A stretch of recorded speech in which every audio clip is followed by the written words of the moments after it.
Look, Ecamm's dual mode, it's not just a cool new feature. It is a game changer in how content gets created.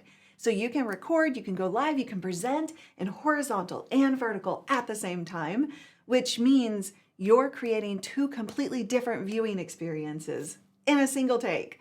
That's going to save you hours of work, reduce your stress, and instantly expand your reach. So your audience isn't all watching the same way anymore, right?